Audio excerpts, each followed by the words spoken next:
Welcome, everybody, to Panfish Nation. Along with Mark, I'm Lyle and Mark. We got a great subject to talk about tonight. We do. We definitely do. Hopefully, I'll quit shivering because I'm a little cold from fishing still. You know, I'm cold. I didn't go fishing, but we had near 60-degree weather here today. It was 28 degrees when I got on the water today, and it wasn't bad. It actually warmed up to about 33 degrees, but then that wind started howling. It was cold. But fortunately, here the wind blows upstream for most of the time. Today it was downstream, so anchoring wasn't as much of a pain, And actually, it isn't with that talon that I have anymore, but it was still pretty rough. But I wanted to get that boat out for a couple reasons because there wasn't ice on the water yesterday, but there was ice on there today. That was ugly. I got video of that. I'll share with everybody here pretty soon. Like in one day, we got like an inch and a half of ice on the canals. That's crazy. That was nuts. And I wanted to get this early. I mean, yeah, I wanted to get some sea foam in the tank and top it off to minimize condensation. And she's going away as of today. So it's a sad day at the Catfish and Crappie headquarters. I'm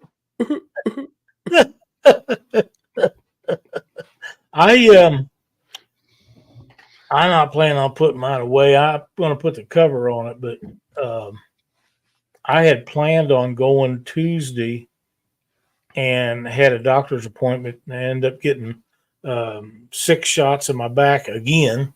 And then I was going to go Thursday, but I've got some stuff I got to get finished up, so it don't look like I'm going to be going this week. So I'll have to wait till next. Well, it'll be down to what, 58 by next week? It's still going to be in the 50s. It's still going to be in the 50s. So I can fish in the 50s and the 40s if the wind's not blowing too bad. It's much colder than that. I don't like to get out unless I have to, but. It is what it is. Well, we moved south. Sometimes I think we didn't go quite far enough south.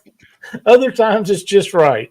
Lyle, it's the week before Christmas and you're still in the 60s. Stop it. Stop it.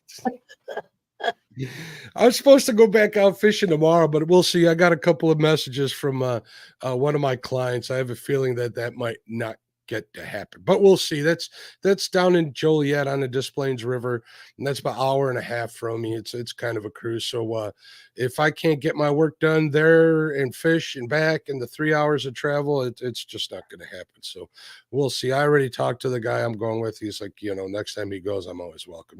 He doesn't put his little boat away for a while yet until he can't get it on the water. So you get hard water, so there's I don't imagine there's that many people up there fish year round where you're at. They do, but on the ice. Well, yeah, I mean with a boat, yeah. Yeah, we were the only ones besides 2 sets of duck hunters out on the whole river today that we saw. Yeah. And all the bays were frozen over. All the ramps are up at all the launches, including my sponsors. So I had a launch at this one place that's on one of the canals or one of the channels that come off of there, and that iced up real fast overnight. I think I was getting a lot of dirty looks from the people that live there because they're waiting on that ice so they can get out in the water and do some fishing. So I broke it up like I was heading through Antarctica. Good for you. One other thing to remember, with that ice coming, them ducks will be leaving. They're not going to hang around very long. I saw one duck today. Those guys didn't look real happy when they came riding by me. Yeah, when the water starts freezing over, they're heading south. They ain't hanging out. So you don't have to worry about them guys much more. Water temp was 33 degrees when we got on the water. It warmed up to about 34 downstream a little bit. So I don't know if that affects waterfowl or not, but the fish were biting. We caught a lot of fish today. We caught a lot of fish today, but they were all skin hooked and we missed just as many. So they're real shy biters today. Yep. What do you say we welcome everybody in the chat tonight, Mark? 100%. Ooh, we got a bunch of people in here. We got Benoit Fishing Outdoors. What's going on, my friend? Chris Everett in the house. Channel supporter Dan Thompson. Don V Fishing in the house. There's our buddy Eric Massey. How you doing, Eric? FOA Customs and Gear. What's up, Freddie? Jeep Fish in the house. Joe Buck 66. Joe, I hope you're feeling better, bud. He is a channel supporter. Thank you, Joe. We appreciate you. KY Redneck Outdoors. What's going on? Parker Pursuits. How you doing, Jerry? Rowdy Royal. There's Josh, the Weekend Angler. Chrissy, I hope you're getting better and better every day. I hope Ernie's not driving you crazy. Ernie, I hope you're getting better every day. What's going on, Ernie? There's Whisker Dreams in the house. How you doing? Bugman just popped in here. Dan Thompson, channel supporter. What's going on, Dan? How are you? There's Ernie. He just popped up. I think I got everybody on the list. If somebody comes in, we'll notice like we always do, and we'll holler at you then.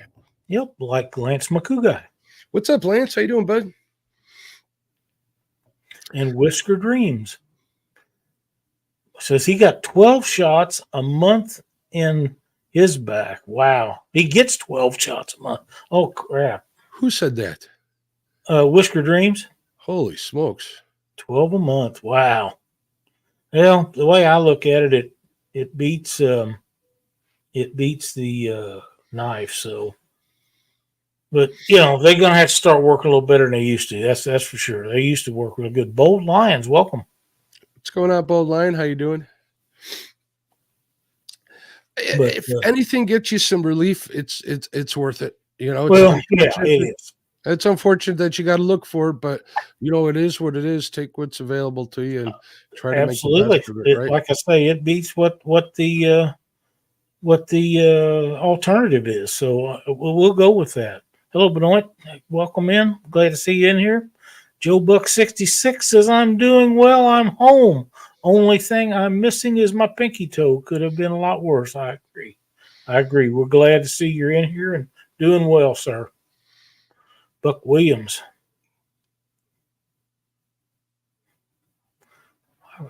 For a pin pump, it would change your life. Not sure what that means. I don't even know what that is. Maybe I don't either. Pump you with the stuff they're giving you injections with. I got you, Ernie.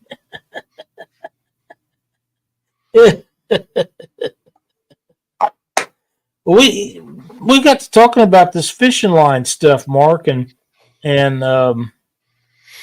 and I both have mixed feelings about braid and fluorocarbon and monofilament and all the stuff that's available. And believe it or not, I do have a favorite braid, and I use several braid or monofilament choices. I use several monofilaments for panfish. Now, for big fish, I do not. I'm strictly braid, and I use braid for panfish too. But we'll get into that here in a little bit. But people probably didn't realize that I do have a favorite monofilament, along with some that is it Andy monofilament? It is not. Not even close. In fact, I no longer have any of that stuff, that brand at all. And I know people think, "Oh my God, it's Andy's." Well, it ain't that great. It just it sucks. I've never even seen this stuff before in real life. Yeah, it's not. I have zero use for it. And there's some others that I like or dislike for different reasons. Like I say, we'll talk about that. But braid is I say this all the time, and people, I think they think it's weird, but if you have a fishing rod that has any action to it at all, and a reel that has a working drag, there is zero reason to have line stretch. There's just not. If your rod does its job and your reel does its job, there's no reason for line to stretch. So that's why I don't like line that stretches. I've got some that has god awful amounts of stretch in it. And there's times actually when it works out really well. But say you're hung up and you need to get broke off, and you got to walk from one end of the boat and reel it back up. Do that 3 or 4 times before you get to stretch out of the line to break your line off. What good is it in reality? So That's one thing that why I never really used. Well, I got all sorts of reasons. One thing I never liked about mono for catfish, let's say I'm using like a 20, 30 pound monofilament. Doesn't sound like a lot, but there's enough stretch in there to pull me and my old boat off of anchor, Lyle. yeah. It definitely would. So if I get hooked or if I get caught up in a snag or something, it would not be pretty. I'd rather undo a braid mess, a braid's bird nest than have to recast everything every time I had to break something off. Yeah. Ray But Smith, thank you so much for being a member for 9 months. We appreciate it, buddy. Before we go off onto what we think about braid and stuff, I thought that maybe we should start from because you and I, we can go on this for a while, and absolutely it'd be a one-sided conversation because you and I pretty much see eye to eye on that. Yeah, a lot of times that whole thing. So since this is Panfish, this is Panfish Nation. Let's start with monofilament. What do you say? I say that's good. Have some right here, my hot little hand. Now that being said, some 6 pound, 6-pound mono it's gonna stretch, but it's not gonna pull you off anchor. No. So I use mono for pretty much all of my pan fishing, unless I'm doing vertical jigging. Then I'll go to braid. But so is that your brand of choice? Is that the one you like the most? No, but I do like this. And I'll explain that. This is Slime Light from the guys at Big Cat Fever Rod. I have some 4-pound from them. I have this 6-pound. I like the 6-pound the best. And with I use their 60-pound mono for leader material. I have a big spool of it, and that's what I make leaders out of. Mm-hmm. And short pieces, 2 foot, 3 foot long, doesn't have a lot of stretch in it. I don't care what brand it is. Right. But if you reel it up on it, they're big. My God, it's got so much stretch in it. I don't know. It's nearly impossible to break it, not from the strength, but from the stretchability of it. This doesn't have that. It doesn't have that much stretch for whatever reason. There's some to it, and it's quality line, and I like it okay. But I have others that I like better. And, before the show, I know that you guys can't see this, but this is a spool of 10-pound Power Pro braid. This spool has never been spooled up a reel. The only reason I bought this was, and I've had it for 20 some years, to make the pulls that I pull thread through underneath my wraps when I build fishing rods. Cindy and my youngest son went to Walmart one night, and I had him pick this up when he still lived at home. He'll be 40 in January. That's how old this spool is, and it's just now about to run out. But my God, Mark, it's made hundreds of pulls, but it never spooled a reel. It never did, because Power Pro is really good line, and I don't mind it too bad, but it's just not what I want. It's not what I want on my reels for fishing. Does that make sense? It does. Okay. And I have a new spool of it here, but again, it's to make pulls with because it's cheap and it was at Walmart, and I remember to pick it up one day. Yeah, the power. I'm not a big fan of the Power Pro. I've never had any luck with it. I've had numerous guys in my boat use it, even at a heavier weight, and they break. Now we're going into I'm going to hold those comments for when we get to the braid. So, right, I got you. How you doing, Fisherman Sid? Welcome. There's Chad. What's going on, Chad? He says, dropping my thumbs up and running away. We'll be listening. Hey, D's here. Hello, D. Welcome, D. All right, now as far as mono goes for like pan fishing, my crappie fishing, I use the Sufix Elite Actually, that's my spool on the thumbnail behind you with the generic printed label on there. But that's just so I know what I'm using because I got a lot of different line in the garage. It works well. When you're looking at a light pound monofilament, what I'm looking for is less memory, less coiling. That's pretty much it. I'm not too picky as far as it goes. I'll usually buy something that's on sale. I got spool of 4 pound. That's I think like I don't know 3,000 yards or something. Don't quote me on it. It's like a 3 pound spool or something of each at 4 pound, at 6 pound. I got some 2 pound that I don't use too often, but I have it. That's mostly the Berkeley ice line or the Sufix ice, which works pretty good, I should say. But as far as mono goes, it goes for lighter fish, panfish, bass, even just general fishing, it works pretty well. But that's pretty much where I draw the line for using mono outside of tying leaders for catfish.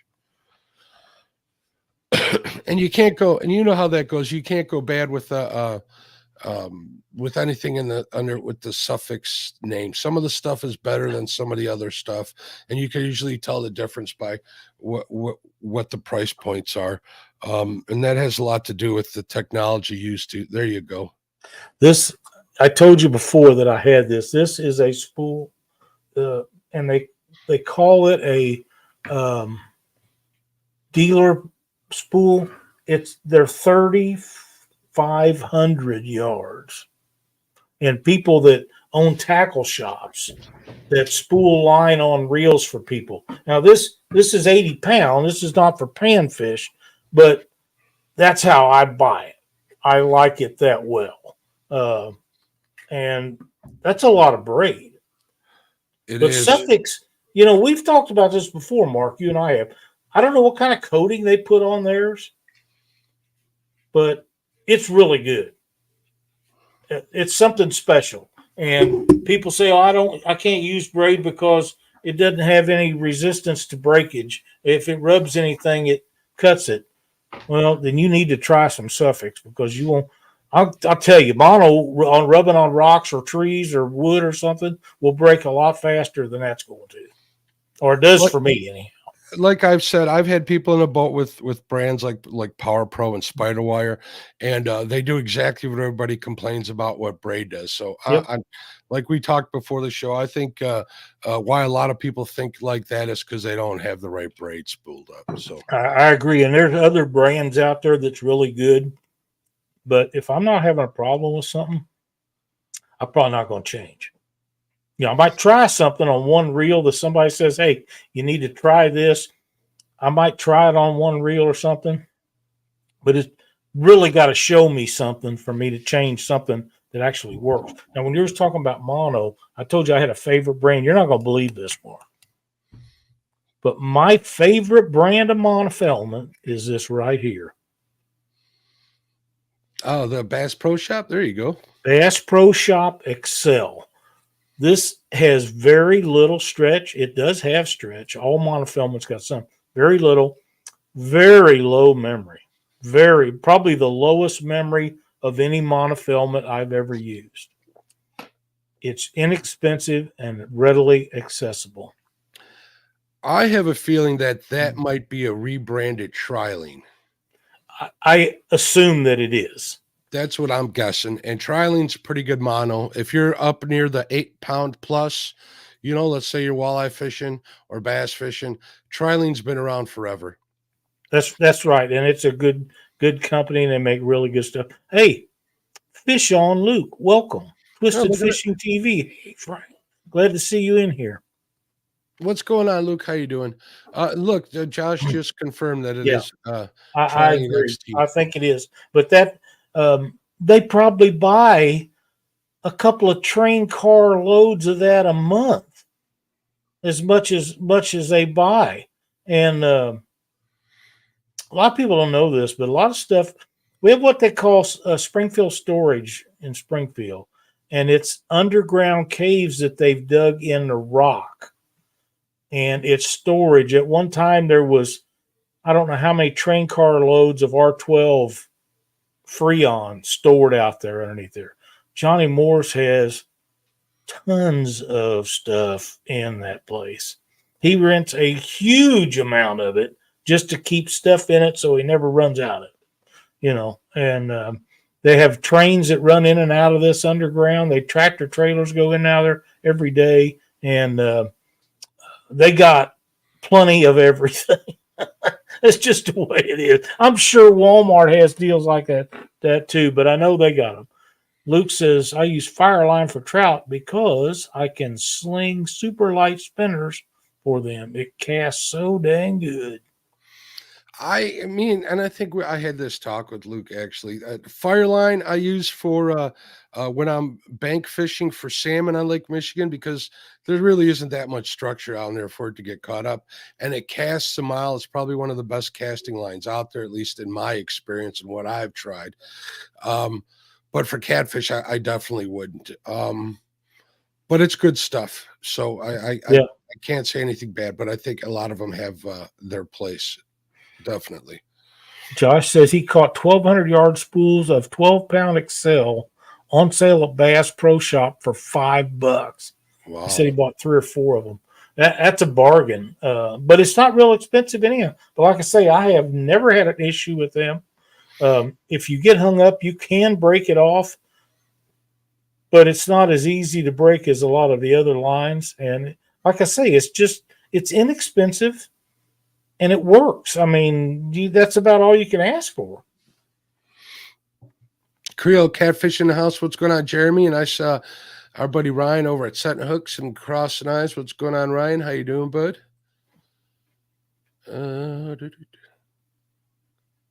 Yeah, and see, Luke just confirmed that he agrees with me. I wouldn't use it for catfish, but yeah, definitely that's good stuff. Good, great casting stuff, that Berkeley Fireline. So yeah. That being said, like I said, the Trilene XT as far as mono goes, that's good stuff for your standard fishing.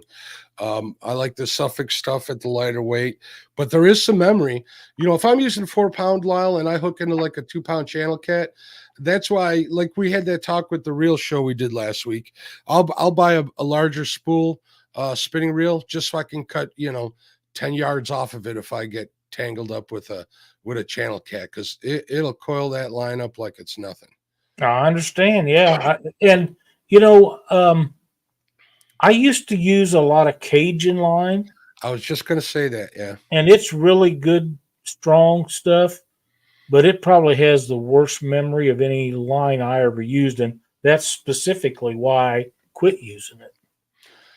And, my experience with Cajun monofilament it's been decent line. It's a little bit on the stiff side, and it gets stiffer as time goes on. Yes. So if you got it on your reel for a season or anything longer than a season, it tends to get stiff, almost like a fluorocarbon, which leads me to believe that there's some sort of copolymer mixed into that line. So yeah, I would agree with that.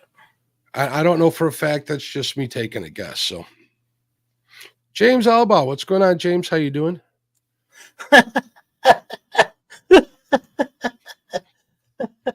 I saw that. Oh, Josh must be feeling better. I'm surprised we don't have a rebuttal from Jeremy. Jeremy's in line at there he is. He's in line at Walmart. He was saying, and there you go, Frank over at Twisted Fishing TV. Hey, Frank, if we haven't said hello, he says Cajun Raid makes good leaders. So it does make good leaders. Yeah. Lyle is magic.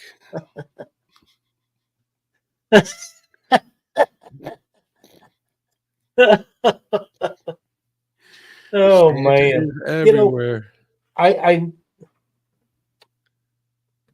Christmas being on Mondays this year, that's going to be a little different. I don't remember, and I know we've done them. We've done Catfish Weekly shows on Mondays, but I don't remember them. For why, I can't tell you. But we're going to have some fun.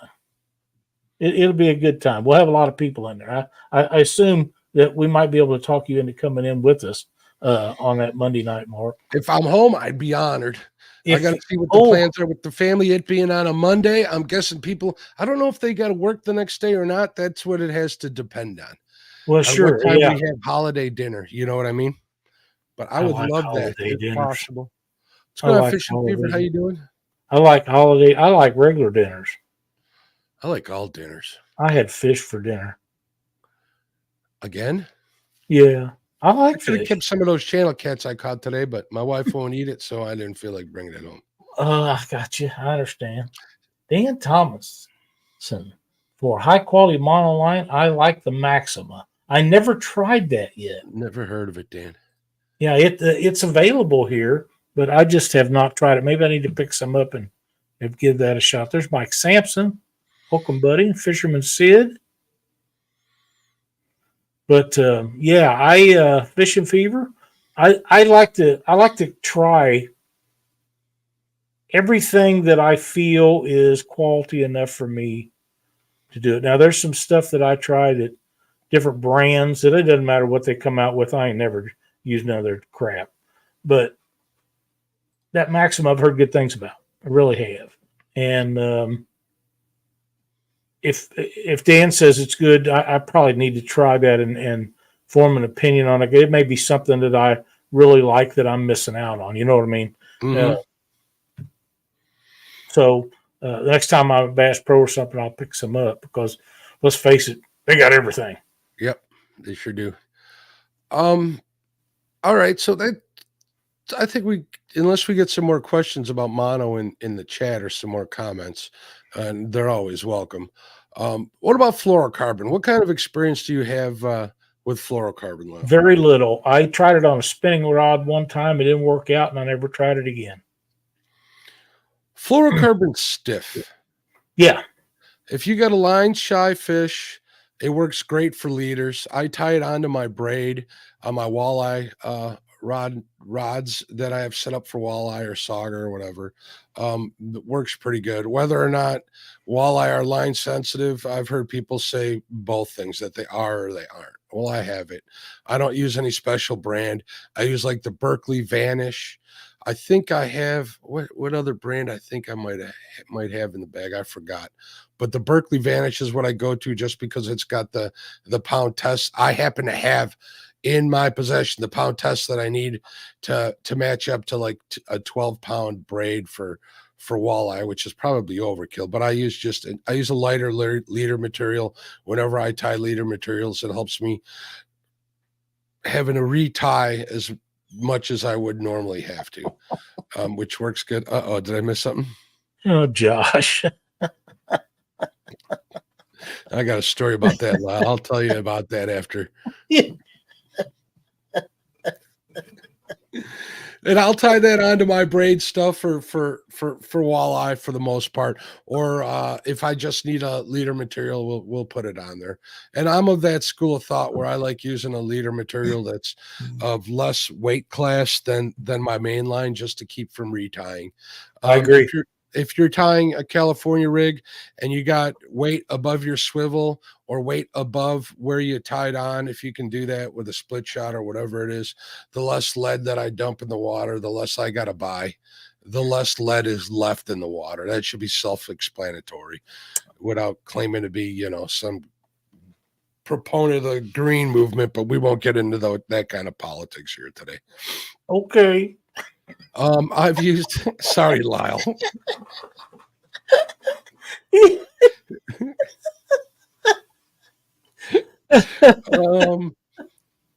But you know what I'm saying. I've spooled up fluorocarbon on one of my salmon lines back when I first started shore fishing for salmon, and I switched over to the fluorocarbon. But I had it on there for a season, and it just got stiffer and stiffer as time went on. So there's no stretch to fluoro, which is one pro to it. If you got to use a clear line, that's probably the way to go, rather than mono. But you're going to be changing it out quite often.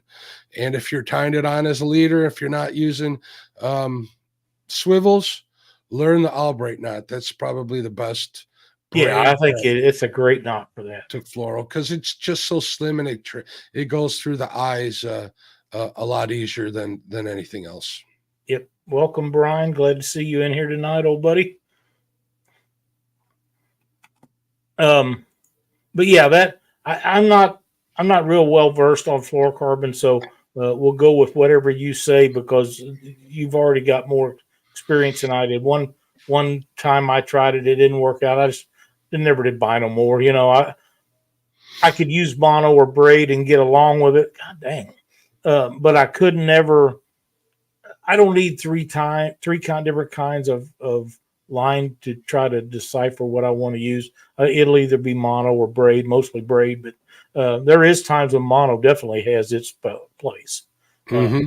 I used to argue that point with Doc Lang because he's a mono guy and I wasn't. And when we was talking about catfishing, I see no reason to use mono catfishing other than for leader material. That's it. Now he's exactly opposite. The only time he ever uses braid is on a bumping rod. I mean, he is not going to use it. He likes his mono, and good for him. It works for him. You know, if it's working, don't fix something that ain't broke. Exactly, and confidence. It's what you use. I know that we've got some people talking about. A fisherman said he uses said he uses fluorocarbon for leaders. I use mono for leaders. I happen to know that I've seen Luke on one of his live streams or on one of his videos. Forgive me, Luke. I don't quite remember exactly where I saw it, but I know you were in there. Uses braid to tie directly to his hooks. I don't see why it would make a difference. So, depending on what your application is, but I've seen all three used. So.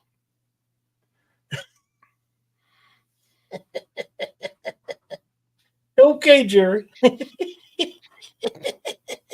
think he's talking about the other cats. Yeah, it could be.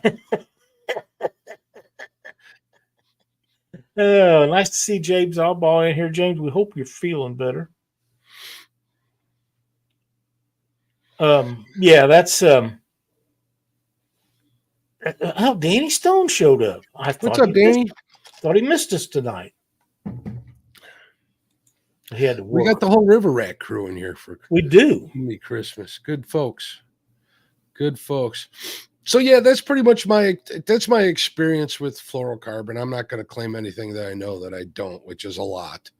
But that's where I use it, Ralph. Pretty much tying on leaders. I've tried it fully spooled on. Danny or Josh, I think, said earlier that he liked it on a spinning reel. Seems a little stiff for me, but I imagine if you need to use it in a situation where you would use mono and you even need more clarity. Oh, I take that back. I use it for making stock trout rigs. I just haven't been in a couple of years. I used to use it at like 4-pound tests, and that stuff's hard to see. And it's pretty much dang near impossible to see in the water at that weight for sure. Creel says, I don't have the 8,700. I'd need to spool all my reels with braid. That's funny right there. It is. Yes, you do. Since you haven't built Laura that house yet, you got all sorts of money laying around. I think you have it stocked up, wouldn't you? Mm-hmm. That's another thing I agree with Frank here. He says Flora will chip a tooth if you mess around and bite it. It's pretty really stiff stuff. Oh yeah. Wow.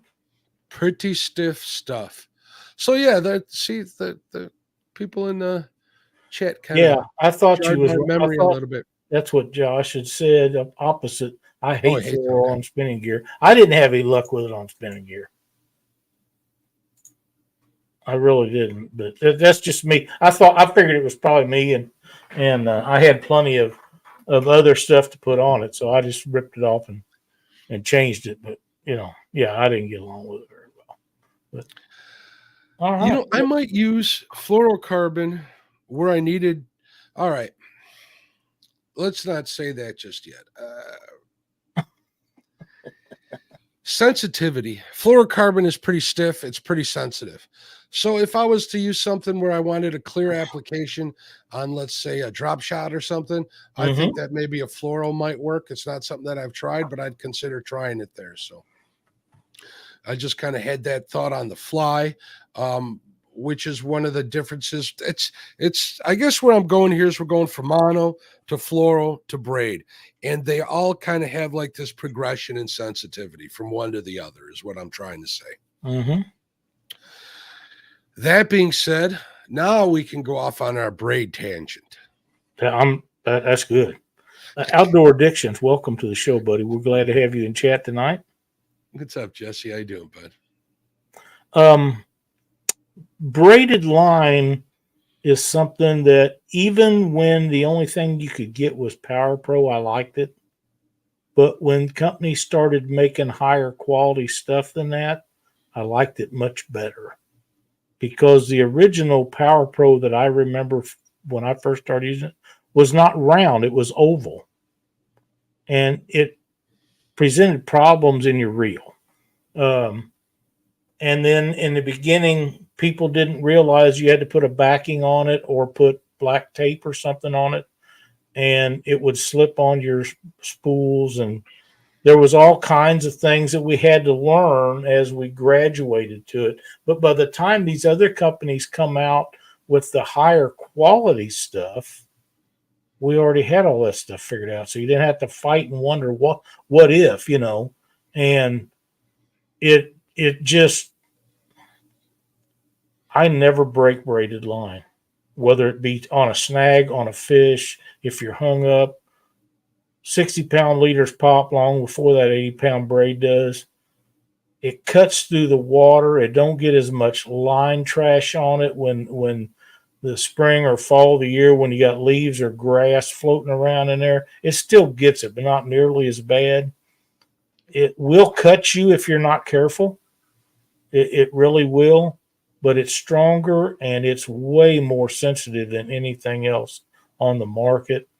And I like it. Now, for years, I used braided line and left monofilament on Cindy's stuff because I was so afraid that she'd get her hand in the wrong spot and it'd cut her. Because it'll take you to the bone right now. It don't mess around. Especially if you get it like in a joint on a finger. Oh, yeah, you're in trouble. And when you're hung up, that's the worst time because you're trying to wrap it around something so you can break that leader so you can get it back in. And Cindy is really good about wrapping her line around a reel. Well, I didn't want to take a chance with her on braid. Well, after a while, she wanted it, and she got along fine with it ever since and never have had an issue. But if it's hung real bad and she can't get it broke off, I'll go ahead and take it and do it. But usually it's a good idea if you have a pair of gloves with you because it will, especially if you're not used to it. It'll cut you to the bone. I mean, just right now, but it's way stronger and a lot more sensitive. And like I say, if you have a quality rod and it's got good action and you got a reel with a good drag, there's no reason for line to ever stretch, ever. Because if it don't stretch, you can break it off and you're good to go.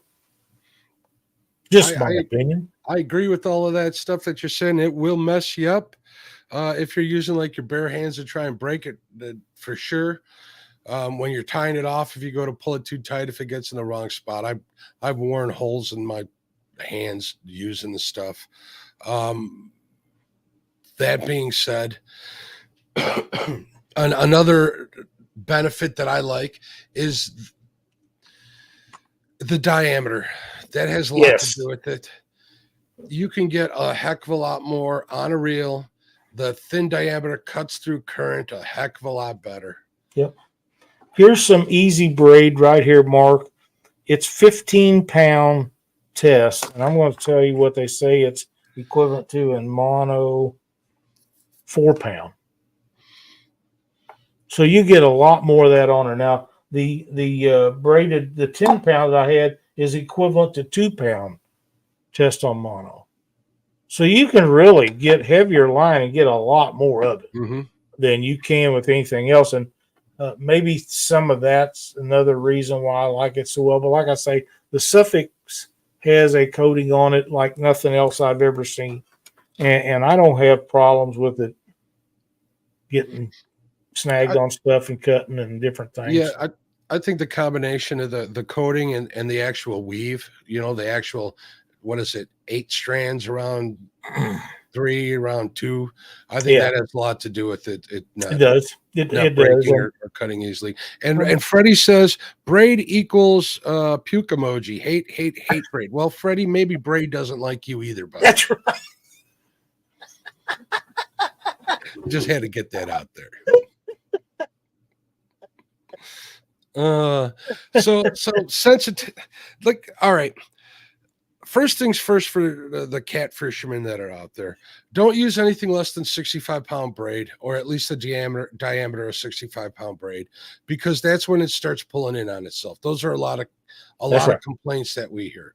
If you're running it for smaller fish, it doesn't matter. You hook in a 30-pound flathead, a 50-pound blue, some of the bigger fish, it's going to pull in on itself. It's going to cause you all sorts of nightmares.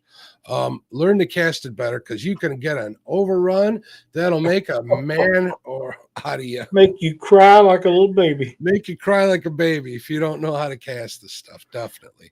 Freddie has a question in there where he says, what is the diameter of typical 30-pound braid? I do not know on 30-pound, but this 80-pound braid has the equivalent of 20-pound mono diameter. I wouldn't know that either, Freddie. Like I said, I don't use anything lighter for my cat fishing stuff than 65-pound. I know Lyle, I know, uses 80s, but he's fishing for a lot bigger fish in the Mississippi. But the next spool I buy, Mark, will be 65, because we're not in heavy current tournament fishing every weekend somewhere now. Mm-hmm. So I don't need the 80-pound. And 65-pound braid, 65-pound anything, doesn't matter what it is. I think we'll catch any fish in any of the waters I fish. Danny Stone says, mono going through the guides on my long rod sounds like a helicopter taking off. It kills my distance casting. Braid all the way on my spinning. Yeah, I understand that.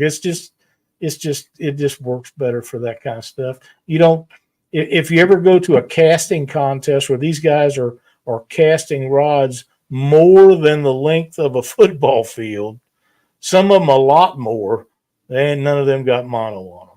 They just don't. Chris Everett says that braid works great for ice fishing. If you have the ice braid, it does. If you're using normal braid, it'll get iced up. But yeah, I think the ice braid works pretty good. I've had some experience. I use a braid on my tip ups, or at least I did up until this year when I did a lot more ice fishing. This year, not so much. Frank says 65-pound braid is equal to 16-pound mono. Okay.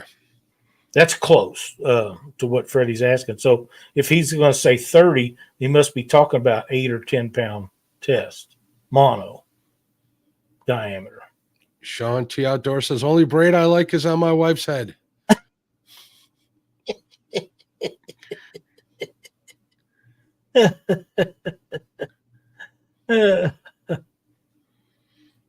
Yeah, I'm not going to get into that. James says 30-pound braid works fine for me. Absolutely. Like I say, I'm going to go. The next spool I buy will be 65, but that spool's got quite a bit left on it, and I'm not throwing it away. You know what I mean?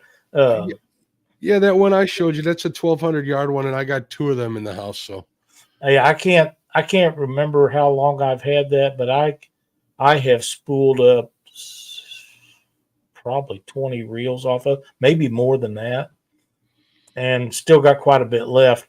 And I used it the other day, and I made a bunch of bobber stops with it. Works really good. I mean, I gotta learn how to tie those bobber stops. What is going on, Matt? How you doing, bud? Hey, Matt. Braid also works great when high strength stitching is needed. I bet that's right. Not ever tried it for that, but yeah, it would hold. That's for sure.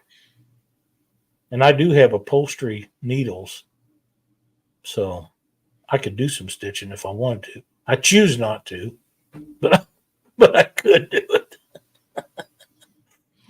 Yeah, braid line is like hooks. Every manufacturer, every brand is different specs. Yep, just take a look at it. When you go line shopping, if it's online, I'll give you the specs right there to compare to everything. So I wish that the industry would standardize sizes, and they could do it with everything if they wanted to, but I don't think anybody pushes the issue, and that's why not only they don't do it, they never will.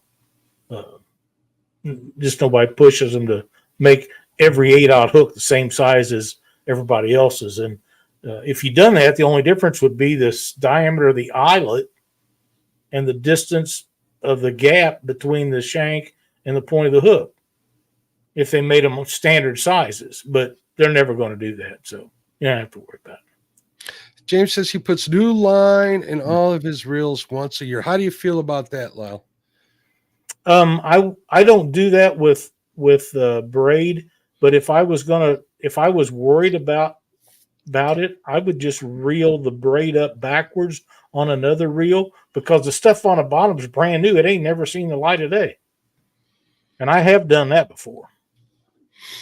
I agree. Like Creo told us earlier, braid isn't cheap. It's definitely not cheap. But if you think you got to change braid every year, you don't. Especially us that use high vis lines, you'll know it's time to do that. Go from reel to reel. I go from I'm not going to say that because it'll get clipped. When I go from reel to reel, so I can get that fresh stuff that's on the bottom, that's when I do it. I have braid on a couple of spinning reels that are got more than a couple years on them, and I'm still pretty confident. I mean, if I lose a fish, I lose a fish. I'm not tournament fishing, so right. Frank said, leaders always break before my main line breaks. That's what I want. Yeah. Frank says he uses braid that's equal to the reel's recommendation for mono. Makes perfect sense to me. Mm-hmm. It really does. I did see. Oh, James Allball says circle hooks are not all created equal. There might not have been a truer statement made tonight.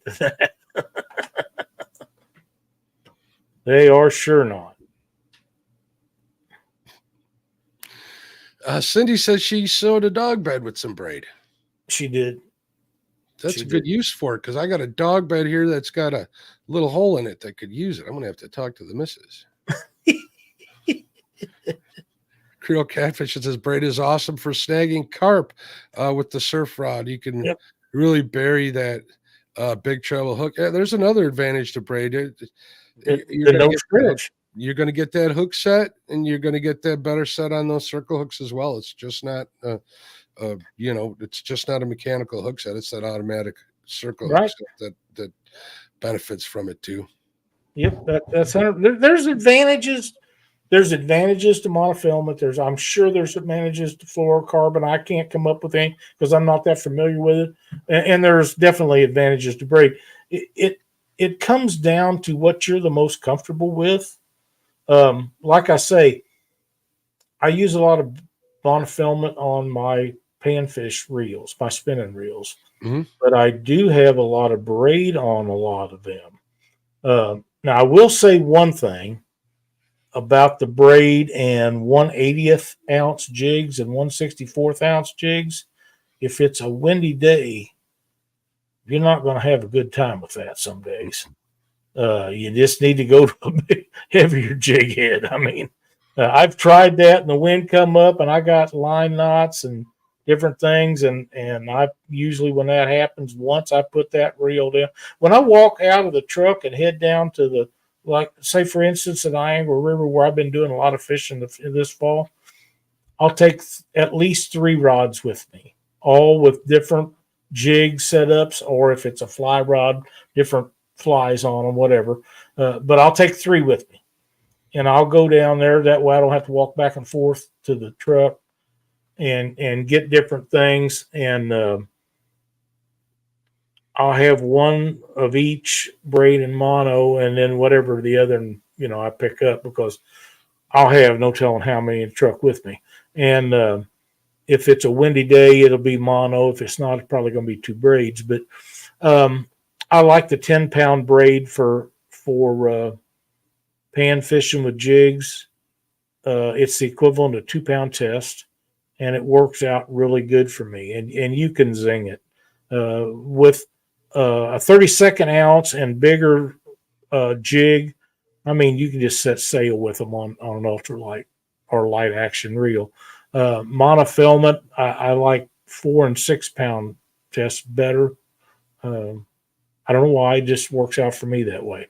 But I've had a great fall catching panfish on that little river out there, and it comes out of the Lake of the Ozarks. So it's a fun river to fish, and it's got deep holes and shallow water, and it's got access where I don't have to walk 900 miles. But Mark, I've been looking at those mini pontoons. Have you ever seen one of them?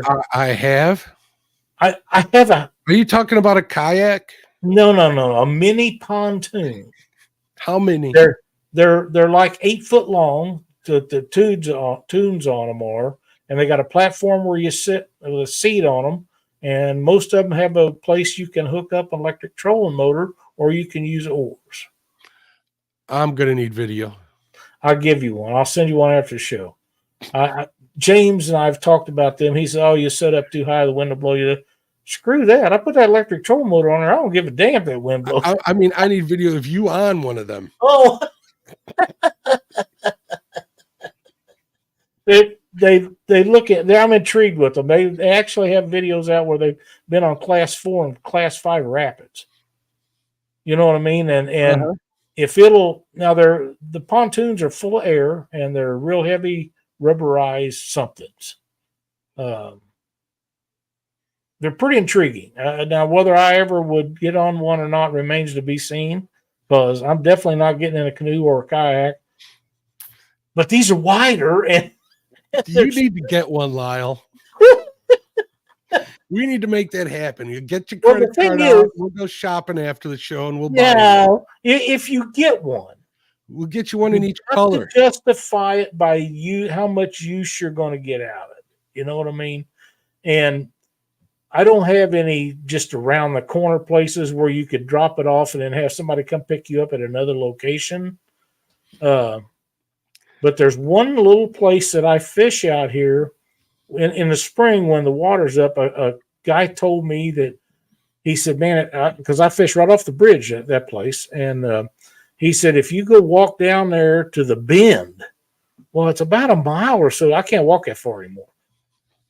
But when the water's up in the spring, you could take one of those, and then you could use the electric trolling motor to push you back up. I'm just saying. Josh has an idea for you, Lyle. You want to read that? No, Josh, absolutely not. But I'm intrigued with them. I think they're really cool. I probably should have kept that to myself, but I'm not that kind of guy. If something comes up, and no, I'm not getting no belly boat. Nope. Benoit Fishing says he's found one on Marketplace for you, Lyle. Oh, really? They're not that bad to buy, and I haven't seen one in person yet, but Bass Pro does have one. I think Mike Murillo's sister won one of those at CatCon the year before last. I think so. From Chris Flores. I think if that's what you're talking about, and it's the same as the one that he gave away, it did look pretty cool. Now that you mentioned it with the inflatable tunes on it, that could very well what it was. So James Allball says he's been on one. They are fun. I'm just thinking the access and the stability. You're probably not going to turn one of those over like you would a kayak or a canoe. And I don't want to turn one over and have You're to not swim. going to turn a decent fishing kayak over either, Lyle. I know, because I ain't getting in one. I knew that was coming.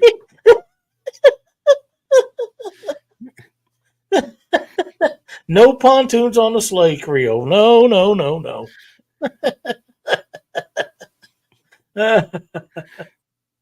James Alba says that it was not one. Okay. You'll have to send me a link. We'll have to check those out, Lyle. Absolutely. I think they'd be a blast.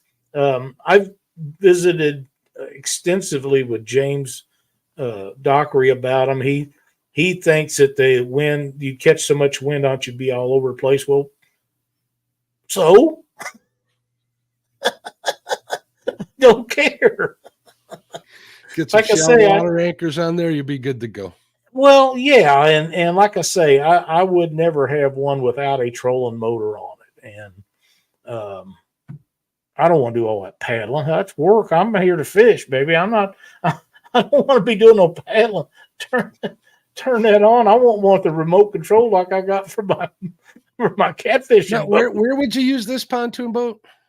Places like the Niagara River, and Okay. there's another river out here beside, right outside of town, that I go catch a lot of bait out of. And when the water's up, you could go up and down it. And a lot of these rivers that we have in our area, these canoe companies have float trips, and they go float from 6-8 miles from one spot to the next. And but there you go again. You got to get dropped off of one place, have somebody leave your vehicle to the other place for you, and blah blah blah. All this is kind of a pain in the ass to do all that. But you could access places that you can't get to any other way without a canoe, pontoon, mini pontoon, or a kayak, something like that. Maybe a 8 or 10 foot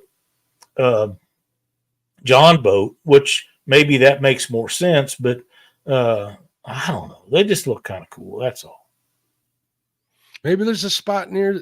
I mean, maybe there's a place you can rent one of those. Give it a shot. I haven't found it yet. You've been looking, huh? Yeah.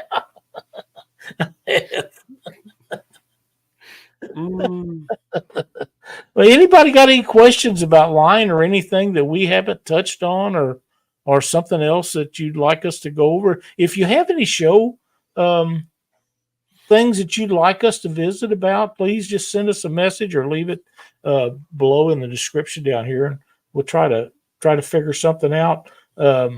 I think tonight was a great show. We covered a lot of ground tonight, Mark. At least our opinion on the stuff. So, Danny, no. I'm intrigued. I'm going to Party Cove. Woo! Whatever you got will be the smallest thing there. That's where the big boats. That's where the big boats hang out and play. I believe it. Yeah, that's where the big dogs play, and my 18-foot is way too small to be in Party Cove. Just saying. I understand. I have opinions on those kinds of things, and I'm keeping them to myself as far as those big boats go. I got you. We was out not last week, but the week before, and we was up there fishing. I thought it was past time that all that would be gone. It was not. They was still out, but not very many. There was a lot less of them, and where we was fishing, there really wasn't any of them because we was off of the beaten path a little bit. But you had to get to that beaten path. So the further along in the fall and colder weather, the less of those boats you have on Lake Ozarks. And I have a friend of mine that catfishes up there every winter, and he says he's been fishing out there and anchored up and caught big old giant catfish, and guys will be on their dock and they'll tell him, man, if I knew that there was fish that size in this lake, I'd never let my kids swim in it.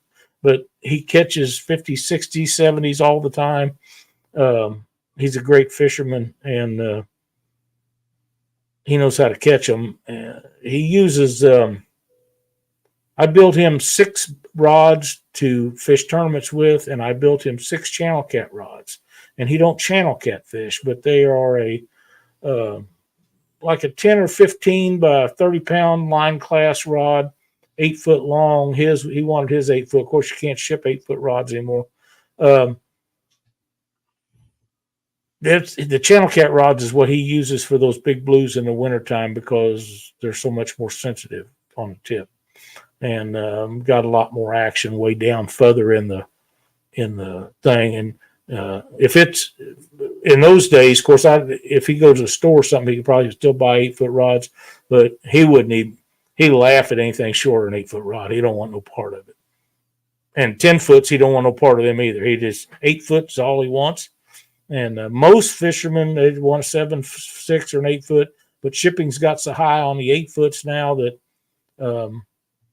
blanks that I get in that are 8 foot, I have to have them cut off at least an inch to be able to afford the shipping on them anymore. So Freddie's Thanks, got a Joe. question for us, Lyle. Okay. He says, what is your favorite length rod for panfish? And do you like 1-piece or 2-piece? Personally, myself, I used to always like 1-piece rods of all kinds. And James Dockery wanted some rods I had made for him, and he wanted 2-piece. And the reason he wanted 2-piece because it could haul them in Katie's car. After I shut 3 or 4 of the 7.5-foot ones in the tailgate of my truck, I went to making myself some 2-piece rods because my cat rods are in the boat. I don't have to worry about that. And now I don't have to worry about 7.5-foot rods. I like a 6.5 to 7.5 foot. 7 to me is really good, but in a 6.5-foot bed, you can still snap the tips off of them in a tailgate. So I went to making myself 2-piece rods. Now I still have a bunch of blanks that are 6.5, 7.5 foot panfish blanks and light action blanks, and I like them really well. But the convenience of a 2-piece rod in a less than 8-foot bed truck, there is definitely advantages to them, and it's going to depend on each person individually, I think, Freddie. But for me personally, I really like a 7-foot. Now, a 6.5 foot for me, we talked about this, Mark. I sit out in my boat and was shooting docks at a 5-gallon bucket to learn how to dock shoot with a jig off the front of my boat. And a 6.5-foot rod is what I really like for that. I can use a 6 or I can use a 7, but the 6.5 graphite rod, they're deadly. They really are. For me. I like my panfish rods. I like them on the longer side, to be honest, because a lot of the places I fish, I want to cover a lot of water, and you need the length to get that bait out just a little bit further. So I'd like mine between a 7-foot and a 7.5. I got a couple that are a little shorter than that, which work, and there is their place. But I use my I got 2 ACC crappie sticks. I'm not saying they're the greatest rods in the world. I know a lot of people that don't care for them. I know a lot of people that really like them.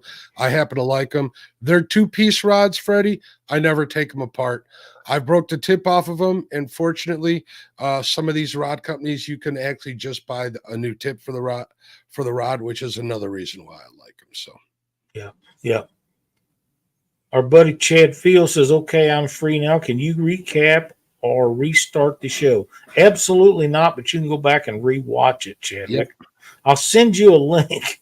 We'll send you a link, Chad, and we expect a full report in the comment section. I hate it that you're having to put all this overtime in, but it is what it is, and if it's got to be one of us, old buddy, I'm glad it's you and not me. Chad, did I tell you I went fishing today, buddy?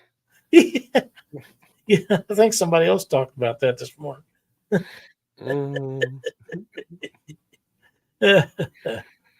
But yeah, their Cliff Notes version. That Josh, he's just too helpful. Everybody's saying hello to you, Chad. The Weekend Angler says, Chad, here's the Cliff Notes version. Lyle catches panfish, Mark doesn't. He's so mean. Brian says, gotta make my money. Wait a minute. That could be taken all sorts of ways. I don't know about it. Danny Stone says, I've turned a 12-foot crappie pole into a 2-piece when jigging for crappie and hooked a channel cat. Speaking of that, for years, everybody always wanted 12 and 14-foot crappie rods, and I'd never had an outlet to buy blanks. I could get them, but the blanks was 3 and 4 times what you could buy anything off the shelf for. And, I'd tell people what it was going to cost to get them, and they said, oh, no, I can buy such. Well, go do it, because I can't compete with these China-made stuff. I can't compete with China-made stuff, period, anyhow. But I I do have an outlet for 12 and 14-foot blanks now at a reasonable price, finally, after all these years. So after the first year, I'm probably going to order some. I probably will never use them. With that being said, I've never tried using them. So I might like them if I did, but I'll probably order in a couple after first year and see how they work. I may even pass them around, let everybody else try them out and see how they are. But they are a very high quality blank, and I guess this company bought a bunch of them, so they got them at a decent price. So I'm going to give them a shot and see how they work. There you go. That's a lot of eyes you got to tie on those bad boys. Oh, no kidding. And them small diameter. Don't use as much thread, but I got to get out the magnifying glass. Well, what do you think, Mark? We got anything else to go on? Except Chance Comedy says, I'll recap what I figure was said. Live scope, food. I caught panfish once. Let's move on to catfish. Not so tonight, big guy. Not so tonight. We did talk about catfish, not much.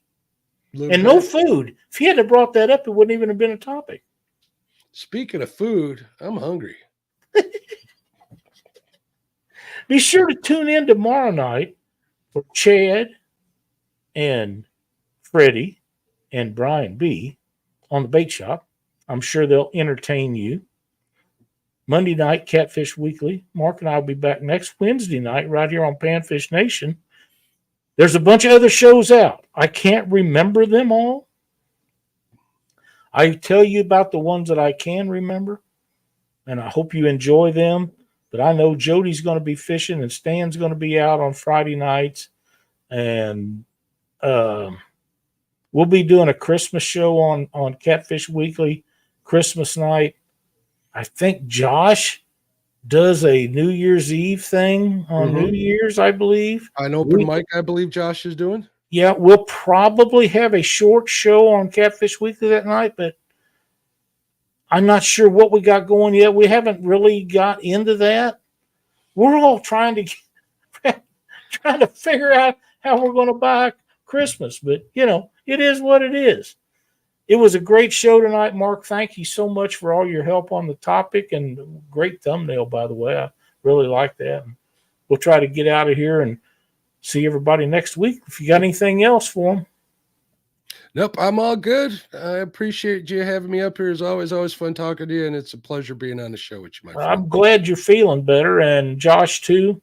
And remember, there's a bunch of folks in our community, Chrissy, Ernie, several others, just the ones that come to the top of my head, not picking any favorites or non-favorites, that having health issues and things. Please keep them in your thoughts and prayers. And anybody else that you know of that's having problems, we need to make sure to keep our fishing community friendly and keep everybody's in the prayer chain so that they get to feeling better, because the holidays are coming up. Mark, thanks again. Thanks everybody for watching. We'll see you next Wednesday night.